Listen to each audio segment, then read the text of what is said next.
Saudara-saudara pendengar yang kami kasihi dimanapun Anda berada, Anda kembali bersama kami dalam acara Telaga, Tegur Sapa Gembala Keluarga.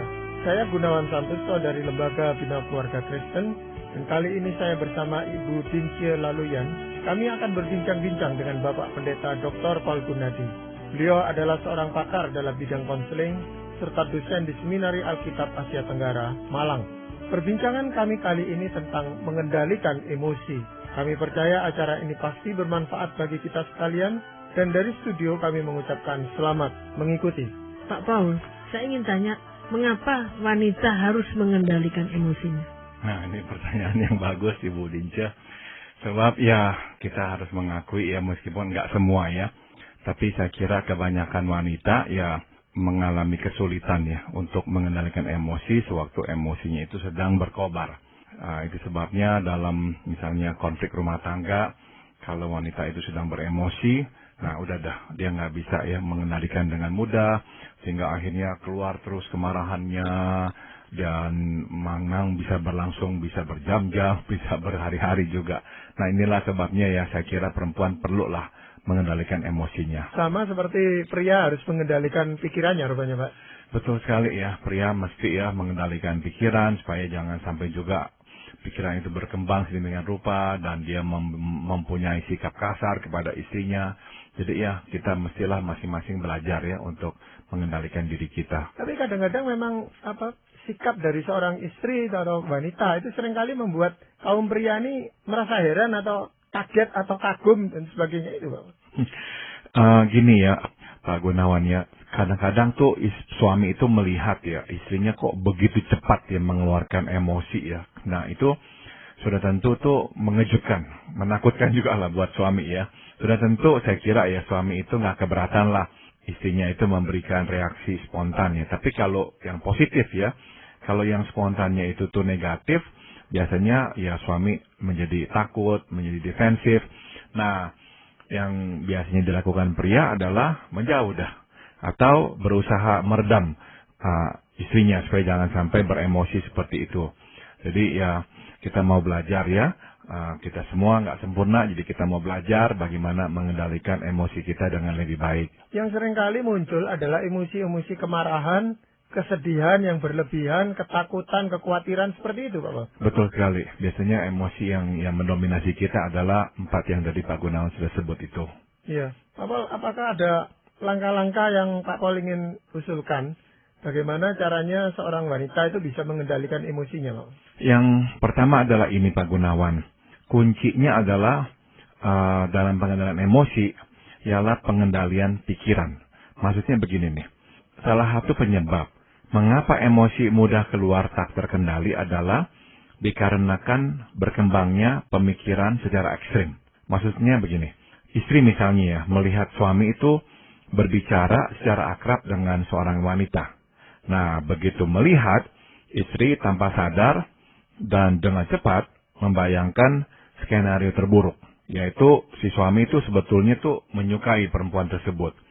Atau, wah suami saya nggak lagi menyukai saya. Atau, oh itu perempuan juga menyukai suami saya tuh. Atau pikiran yang lebih ekstrem lagi, suami saya pasti akan meninggalkan saya nih, jikalau hubungan mereka ini berlanjut. Nah, begitu skenario itu yang memang terburuk itu terbentuk di benak si istri, yang langsung muncul adalah rasa takut. Disusul oleh rasa marah. Karena kok suami saya ini akan berbuat begini nih dan sebagainya. Sehingga reaksi yang keluar juga akhirnya berbentuk kemarahan. Akhirnya yang keluar dari mulut si istri adalah tuduhan. Kamu ini pasti ini ada hati sama ini perempuan. Ini perempuan pasti suka sama kamu. Dan perintahlah untuk memutuskan relasi tersebut. Nggak bisa enggak, ya pertengkaran akhirnya terjadi, relasinya terganggu. Nah itu sebabnya ya, langkah pertama adalah si istri itu harus dapat mengendalikan pemikirannya. Apa dalam hal ini tidak unsur kepercayaan itu juga mendominasi, Pak? Artinya kalau si istri ini menaruh percaya penuh kepada suaminya, kan tidak mungkin muncul pikiran-pikiran seperti itu, Pak. Nah, kalau si suami memang selama ini menjalin hubungan yang baik dengan si istri, udah tentu kemungkinannya muncul pikiran itu lebih kecil. Tapi juga begini Pak Gunawan, kebanyakan perempuannya memang ya sudah hidup di tengah-tengah suatu keyakinan lah bahwa pria itu tuh mesti dijaga. Sebab kalau enggak tuh pria tuh cenderung nantinya tuh serong, nggak setia kepada istrinya. Maka meskipun ya dia percaya pada suaminya, namun nggak bisa dihindari kadang-kadang pikiran-pikiran itu muncul Pak Gunawan. Jadi ya muncul bahwa jangan-jangan nanti ada apa-apa nih. Jangan-jangan nanti ada apa-apa nih. Nah, pemikiran seperti ini nih lebih jarang muncul dalam benak pria, lebih jarang. Karena kenapa? Sebab secara sosial budaya juga memang ya kita nggak terlalu sering mendengar kabar si perempuan ini atau istri ini lari dengan pria lain. Ya ada terjadi, tapi memang nggak sebanyak yang kita dengar kalau ini dilakukan oleh pria. Sehingga modal percayanya pria itu sedikit banyak ya lebih besar lah kepada istri dibandingkan istri kepada suami. Apalagi misalnya si suami itu tuh misalnya ya ekonominya menanjak, karirnya juga melesat pesat. Wah, banyak istri tuh meskipun suaminya nggak pernah berbuat apa-apa, nggak pernah mengkhianati, tapi waktu dia tahu suaminya itu makin populer lah, wah dia makin ada rasa cemas Pak Gunawan. Maka skenario terburuk itu tuh tetap bisa muncul dalam benak istri meskipun relasi mereka baik-baik, nggak ada apa-apa. Begitu. Oleh sebab itu harus dikendalikan ya pikiran wanita itu. Betul. Sehingga ada negative thinking gitu. Betul sebab ada itu kecenderungan. Sedangkan ya kita mungkin nggak mempunyai kecenderungan yang sama sebagai pria. So, istri kita itu misalnya posisinya baik atau apa ya, kita masih biasa-biasa aja karena memang ya kita nggak terlalu tuh ya terekspos dengan berita-berita istri itu nggak setia, sebab jarang dibandingkan dengan pria ya. Maka ya bisa dimaklumi kenapa akhirnya istri yang lebih cepat tuh mengembangkan skenario yang negatif tersebut. Nah masalahnya kan itu belum terjadi dan mungkin sekali tidak akan terjadi pada suaminya. Tapi dengan cepat dia udah mempunyai pikiran yang sejauh itu. Maka saya harapkan tuh waktu istri tuh tiba-tiba ya mempunyai pikiran yang buruk seperti itu, dia mesti berdialog dengan dirinya sendiri. Ya, dia harus misalnya berkata, saya mesti menemukan bukti dong. Masa saya melihat suami saya bicara dengan perempuan aja saya udah berpikiran sejauh itu. Buktinya apa? Jangan sampai saya mengambil kesimpulan tanpa bukti, ya. Jadi terus setelah itu dia mesti juga tuh memandang peristiwa itu dan menempatkannya dalam konteks yang lebih luas, sejarah relasinya dengan suami, bahwa enggak kok, selama ini suami saya baik, enggak pernah ada apa-apa, enggak ngebohong, ya semua cerita, kok saya bisa berpikiran seperti ini nih. Kalau memang suami saya dari dulu ya memang pengkhianat, ya pembohong, oke lah silakan ya. Tapi enggak kok. Jadi selain dari berdialog dan menemukan bukti sebelum menuduh, hendaklah istri juga menempatkan apapun yang dia alaminya itu, yang dia takuti itu tuh dalam bingkai yang lebih luas. Apakah memang suaminya orang seperti itu? Kalau enggak, dia harus melawan pemikirannya itu tuh. Jangan sampai pemikirannya yang berlebihan itu membuat dia akhirnya tuh udah mengembangkan emosi yang panas. Tapi sebenarnya di sana, apakah sang istri itu cukup punya keberanian untuk berani bertanya kepada si suami itu sebenarnya apa yang dia pikirkan itu benar apa enggak gitu Pak? Mengkonfirmasi aja gitu. Nah ini pertanyaan yang sangat bagus sekali Pak Gunawan. Sebab umumnya enggak loh Pak Gunawan. Umumnya tuh ya istri itu tuh nggak mau nanya begitu. Gengsi mungkin. Saya kira iya. Saya kira itu alasannya terus terang Pak Gunawan. Dia pendam, biasanya dipendam. Jadi pendam karena memang ada rasa gengsi. Masa saya ngomong kayak begitu, kelihatan dong saya itu tuh nggak aman, kok curigaan. Jadi kebanyakan tuh akhirnya istri tuh mencoba untuk mengemasnya tuh dengan bungkus yang berbeda itu. Bungkus yang macam-macam lah. Ini orangnya beginilah, orang beginilah. Kamu sebaiknya jangan dekat-dekat sama dia lah, apa-apa. Suaminya kan terkaget-kaget. Kamu kok tiba-tiba jadi bisa begini kesel, begitu jengkel sama ini perempuan. Salahnya apa? Nggak ada apa-apa kok selama ini. Kita kan semuanya baik-baik aja. Enggak lah dia itu begini loh. Akhirnya dia marah. Padahalnya urusannya tuh ya itu tuh yang sebenarnya dia udah mengembangkan pemikiran-pemikiran yang sangat jauh, negatif. Yang negatif sekali. Tapi kata Ibu Dinsya saya kira betul, yaitu gengsi untuk ngomong apa adanya bahwa saya ini punya ketakutan seperti ini nih. Kalau aja dia berani ngomong, saya punya ketakutan seperti ini, mungkin sekali suaminya akan lebih tanggap dan berkata, jangan berpikir seperti itu. Ya, saya nggak ada pikiran seperti itu, nggak ada hati sama dia, saya hanya mencintaimu. Nah, kan beres masalahnya. Kalau saja berani terbuka seperti itu. Tapi kalau dalam rangka memang mau mengendalikan pikiran, Pak Pol, ya, kan mau tidak mau hal itu harus dilakukan gitu, Pak Pol. Supaya pikirannya memang tertata itu. Lama-lama setelah tanya dan ternyata omongan suaminya bisa dibuktikan, itu kan menolong dia. Maka kalau, ya gini dah, dua belah pihak memang harus kerjasama. Si istri harus belajar terbuka ya. Udah dah, korbankan gengsi, jangan sampai kok gengsi itu menahan dia melakukan hal yang baik. Si suami di pihak lain, ya cobalah mengerti dah bahwa inilah istrinya, bahwa inilah juga ya mungkin banyak wanita seperti ini. Ya udah, coba langsung tohok masalah utamanya dengan berkata kepada si istri, oke, saya ngerti ya, mungkin kamu agak cemas, tapi saya mau yakinkan kamu, saya hanya mencintai kamu, nggak ada perasaan saya kepada orang lain, termasuk kepada dia, nggak ada ya. Kalau kamu rasa kurang yakin, cobalah kamu ikut saya selalu kalau ngomong sama dia, atau silakan kamu lihat apa yang menjadi bahan pembicaraan kami di email kami atau apa, silakan. Jadi keterbukaan suami dan undangan suami untuk masuk mengeceknya sedikit banyak itu akan membuat si istri lebih nyaman. Lebih lega rasanya. Betul. Selain itu apa lagi Pak Paul? Yang kedua ya, untuk bisa mengendalikan emosi, saya sarankan ya, perlu tindakan antisipatif atau perencanaan. Begini, kebanyakan reaksi emosional keluar tanpa kendali oleh karena kita merasa bahwa situasi itu tuh telah lepas kendali. Itu sebabnya sebelum menghadapi sesuatu yang penting ya, penting bagi kita tuh untuk mengantisipasi situasi yang akan kita hadapi itu. Nah, sebagai contoh nih ya, ibu hendak mengajak anaknya pergi ke pusat perbelanjaan untuk membeli sesuatu. Nah, si ibu harus mengantisipasi situasi tersebut sebelum pergi. Ya, nah jika ada toko mainan, kira-kira apa yang akan dilakukan oleh si anak? Atau jika ada arena bermain, apakah yang akan dilakukan si anak? Nah, bila waktu tersedia misalnya ya, mungkin ada baiknya bagi si ibu untuk merencanakan untuk memberi kesempatan kepada si anak untuk bermain sejenak. Atau bila memang sudah waktunya bagi si anak membeli mainan, nah pikirkanlah mainan apa yang dapat dibelikan.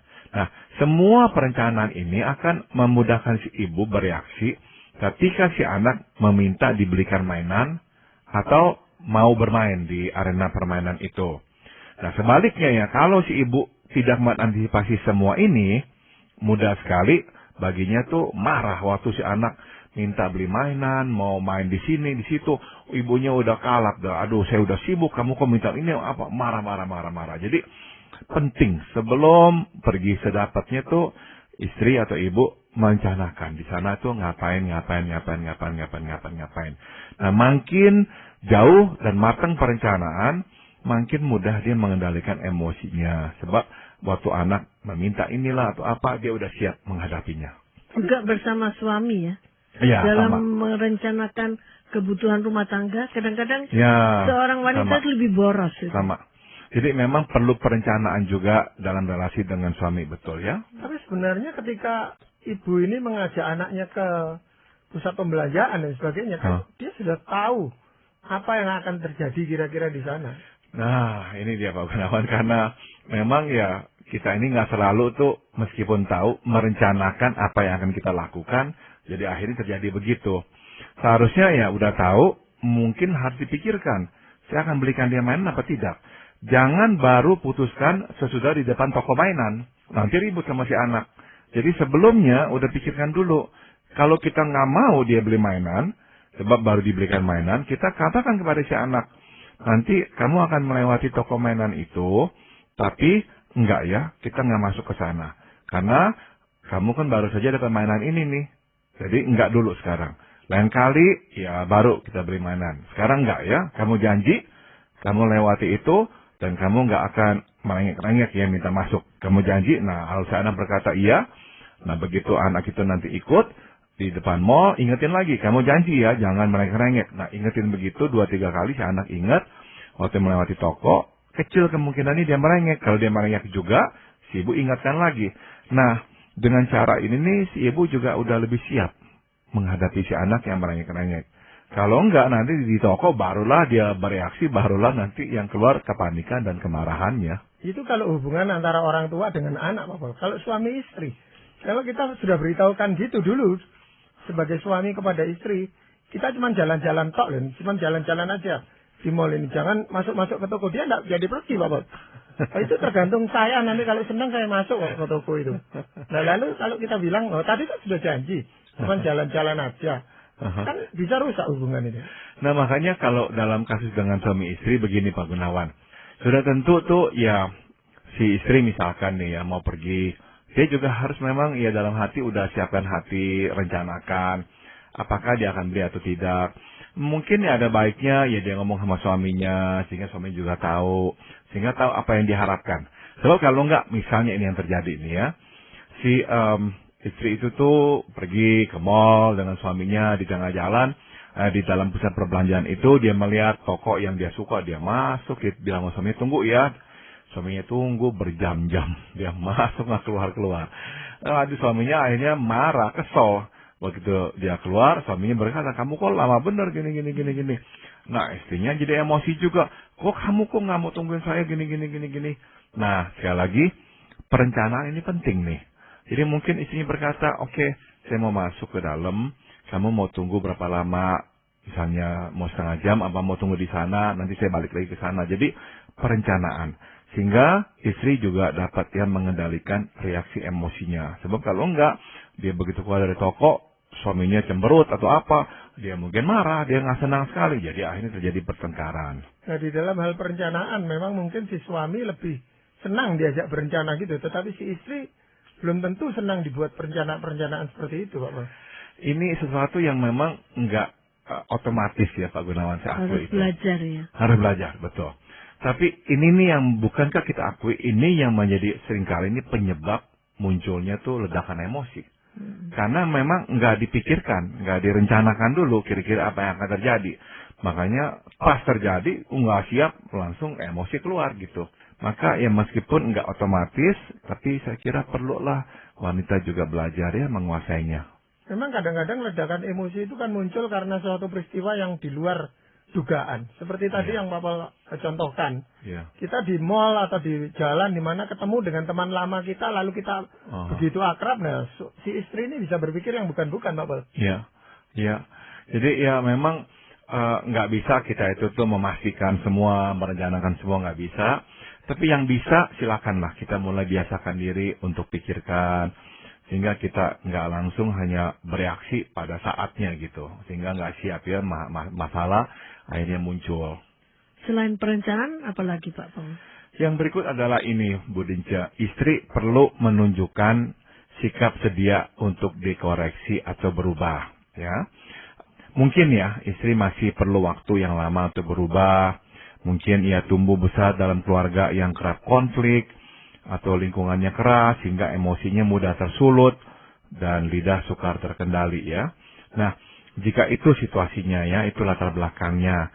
Nah, jangan ragu ya bagi istri untuk menyampaikan kepada suami bahwa ini nih masalah saya nih, saya sadar ya, dan saya mau ya dikoreksi, tolong beritahu saya. Nah, tapi ya tolong juga sabar, saya perlu waktu untuk berubah. Nah, jadi cobalah setelah itu berubah sedikit demi sedikit. Memang kita nggak bisa berubah dengan cepat. Nah, waktu suami melihat, iya istriku mulai berubah, istriku juga ngaku, ya apa adanya tentang latar belakangnya. Nah, waktu dia dengar istrinya berkata, ya tolong aku dikoreksi, tapi tolong ya sabar. Akhirnya si suami lebih terdorong menerima istri dengan kelemahannya. Nah, terlebih penting lagi, dia akan merasa bahwa perkataannya itu didengar oleh si istri. Koreksian-koreksiannya ditanggapi dengan positif. Nah, sebaliknya kalau si suami ya udah coba koreksi, beritahu si istri, kamu jangan begini, suaramu terlalu keras, emosimu kok terlalu kasar atau apa. Nah, istri kalau nggak menggubris dan terus berlaku seenaknya, akhirnya si suami ya udah dah putus asa, dia nggak mau lagi dah sampaikan teguran. dia diamin si istri dah. Begitu dia diamin terus menerus, ya relasi itu akhirnya merenggang. Kalau terjadi seperti itu bagaimana, Pak Paul? Seharusnya dua-dua ini harus bagaimana? Memang si suami itu ya perlu coba ya untuk tenangkan si istri dan ngomong baik-baik. Beritahukan bahwa dia ingin ya relasi ini nih nggak sampai merenggang terus, bisa ada perbaikan. Dan dia tanya si istri langsung, apakah engkau mempunyai tujuan yang sama, mau memperbaiki relasi ini? Misalkan istri bilang, ya tentu dong. Oke, kalau begitu yuk kita kerjasama ya. Coba engkau berikan saya satu koreksi dan saya akan bagikan kepadamu satu koreksi. Yuk kita saling koreksi diri. Nah biarlah si istri ngomong dulu koreksinya apa. Si suami itu berkata, oke sekarang saya berikan ya koreksi saya kepadamu. Coba dengarkan. Nah dia ngomong dah.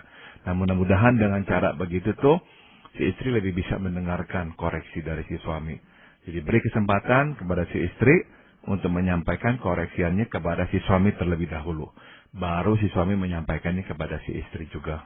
Ya, jadi hal-hal seperti itu sebenarnya Pak Paul sangat tergantung bagaimana cara kita menyampaikannya gitu Pak Paul. Iya.